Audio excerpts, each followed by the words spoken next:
Ni-real talk malala ho ni Kabataan Representative Raul Manuel itong ating Vice Presidente.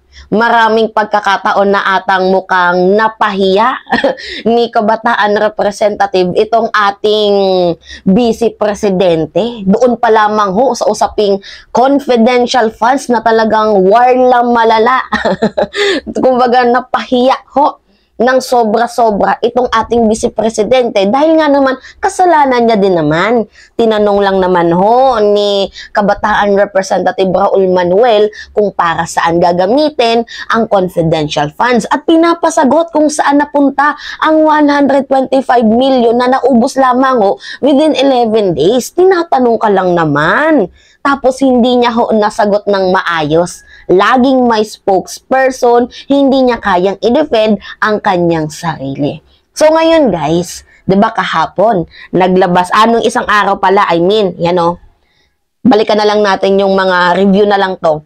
Nagsalita ho nung November 23. Yan, si Vice President Sara Duterte ukol dito sa napipintong pagpasok ng International Criminal Court sa bansang Pilipinas. So, review ulit tayo. Meron hong 3 mambabatas, 3 kongresista ho ang nagpasa ng House Bill Resolution 1477 na kung saan sinasabi nila na bakit hindi na lamang daw ho papasukin ang ICC sa bansang Pilipinas. Kasi guys, itong mga mambabatas na to, itong mga congressman na to, much better daw ho na makipag-cooperate na lang tayo para mapatunayan kung totoo nga bang tumatakbo ang judicial system natin. So ngayon, sinugundamanuhan to ni Edsel Lagman. So nung sa Migandumano, itong si Edsel Lagman, naglabas ho agad-agad ng statement itong si Vice President Sara Duterte. Kasi sabi ni Edsel Lagman, pwedeng magbago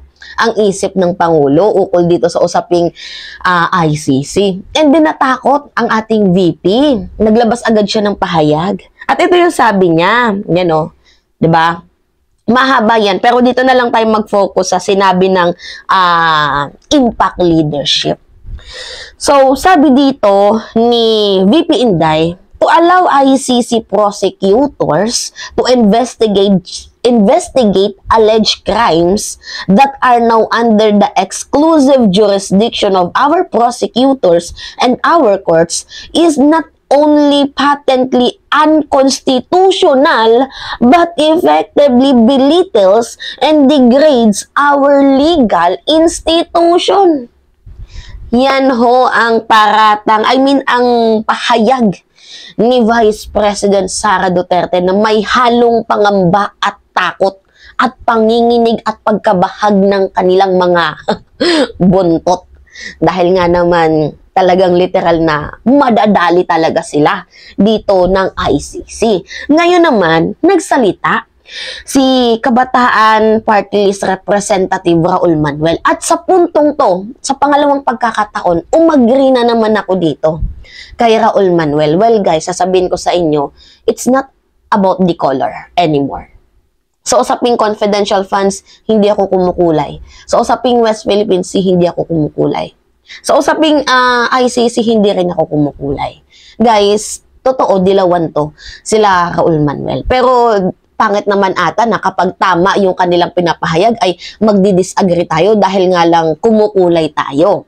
Mali ho yun. Huwag tayong kumulay. Kung ano yung tama, yun ho yung panindigan natin. So ngayon, dahil para sa akin, mas inuuna ko yung paninindigan, umagri ako dito sa sinabi ni Kabataan Party List Representative Raul Manuel. Ang sabi niya, hindi dapat lokohin ang taong bayan. Tama nga naman.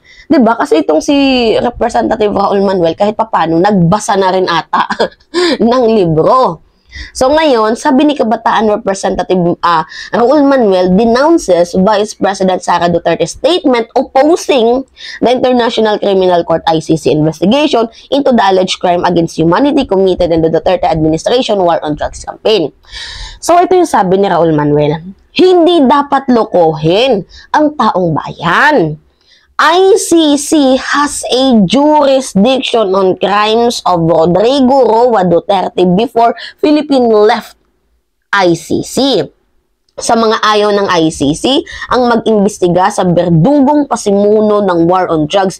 Hinihimok ba nila ang current admin na mag-step up para managot si Rodrigo Roa Duterte? So ngayon, tama nga naman, itong si Kabataan Representative Raul Manuel. Kasi guys, yung time na nag-left tayo sa ICC, sabi nila 2019. Nakalimutan ko kasi kinontent ko na din yun kahapon. 2019 tayo umalis sa ICC. Ang 2019, 2020, 2021, pataas, wala nang pakialam dyan ng ICC kasi totoo namang wala na tayo dyan. Umalis na tayo. Pero meron ng karapatan ang International Criminal Court noong 2019 pababa. Kasi kasama pa tayo dyan. So wag mong gawing rason yan, VP Inday at sa iyong ama, 'di ba? Wag mong gawin niyang rason na hindi pwedeng imbestigahan ng International Criminal Court ang bansa Pilipinas dahil wala na tayo. Kasi nga, may jurisdiction pa ang ICC sa panahon ng 2019, pababa. Abogado ka, hindi mo alam? Ha? Mayroon ba? Well, ko sa bagay, siya yung abogadong walang naipanalong kaso. At saka guys, itong International Criminal Court na to na pinopost ni Sancha Miriam Defensor, hindi naman yan nila ipopropose itong pagsali natin sa ICC kung walang magandang maidudulot. Ito nga yung mga pumirma noon sa 15th Congress, yan o. Senators who voted in favor of concurring the ratification of the Rome Statute of the ICC in the 15th Congress. Yan, kasama dyan si Pangulong PBBM, si Alan Peter Cayetano, Pia Cayetano, Jesus Cotero, Jingo Estrada, Ferdinand Marcos Jr., Coco Pimentel, Bong Revilla Jr., at Loren Legarda. Sila-sila ho ang umagiri na papasukin ng ICC sa bansang Pilipinas. Kaya nga itong si Pangulong PBBM, diba? Yung TOF niya ngayon, gusto niyang pag-aralan kung pwedeng pumasok ang International Criminal Court sa bansang Pilipinas. Kasi guys, napakalaking insulto ho ito sa mga pamilyang biktima na hanggang ngayon hindi pa na-achieve, hindi pa nila natatamasa ang totoong hustisya. Ikaw ba naman, mamatayan ka? Tapos yung namatay, wala man lang kalaban-laban. Mga blue corner guys, yung mga namatay doon sa bloody war on drugs, si dating Pangulong Rodrigo Roa Duterte. Mga blue corner, construction worker, yung mga minimum wage earner. Yan ho yung mga taong kadalasan, at saka 99% ng mga namamatay sa war on drugs, si dating Pangulong Rodrigo Roa Duterte, ay mga mahihirap. Anong kalaban-laban nun?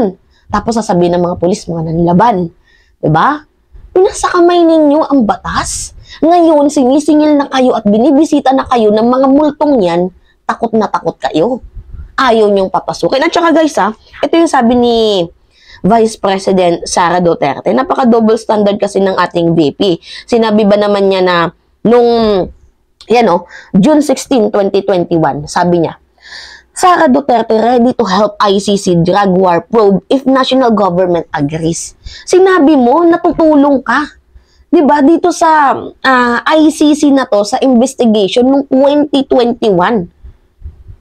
Siguro, Sara, parte ba to ng kampanya mo? Or, kasi hindi ko naman masasabing parte ito ng kanyang campaign Hindi ko masasabing parte ito ng kanyang kampanya. Ang akin lang naman dito, sinabi mo, natutulungan mo. Pero ngayon na hindi pa nga under investigation pa nga lang, magkakaroon pa lamang ho ng plenary hearing, magkakaroon pa lamang ho ng proseso kung papapasokin ng ICC, tapos ikaw, dumidisagree ka kaagad? Napaghalata ang takot yarn. Panindigan mo kung anong nauna mong sinabi. Di ba sabi mo, you are ready to help the International Criminal Court drug war if the national government agrees. Panindigan mo, patunayan mo. Hindi yung puro ka lang salita. Kaya tama itong si Raul Manuel. Tama yan. Na, anihin mo, iprangka mo. Salamat ho sa pagiging matapang. Kabataan Representative Raul Manuel. Salamat sa pagiging matapang at sa pag-voice out mo para sa mga may hirap na nabiktima ho ng madugong drug war ni dating Pangulong Rodrigo Roa Duterte. So ngayon, napahiya na naman si VP Inday. Ang aantay na lang natin dito, ang kanyang statement ulit na ilalabas. Kasi guys, feeling ko, hindi na ito maglalabas ng statement itong si VP Inday kasi talagang nasasakdal na din sila Tsaka alam naman ata nila na papapasukin ni Pangulong PBBM ang ICC sa bansang Pilipinas. Kasi ito yung sabi Pakita ko sa inyo guys. Ang sabi ni Pangulong PBBM. Yan o. Bongbong Marcos, government studying possibility of returning to ICC. Pinag-aaralan na ho ngayon. Kahit nga si DOJ Boying Rimulya, diba? Pinag-aaralan na kung sakaling papasok ang ICC sa bansang Pilipinas. So ngayon, ang ginagawa nila, gumagawa na lang sila ng moves, ng mga advance movement. Kung sakaling mapapasukin ng ICC, mga palusot nila para hindi sila mahuli. So takot si Sara, kasi once na pumasok ang ICC sa bansang Pilipinas, meron ng dalang warrant of arrest para hulihin ang kanyang ama. Yun. Anyway, yun lamang ho guys. Salamat ho, Raul Manuel. It's me again, si Mima Alicia nyo, at nagbabalik ulit para sa ating panibagong video.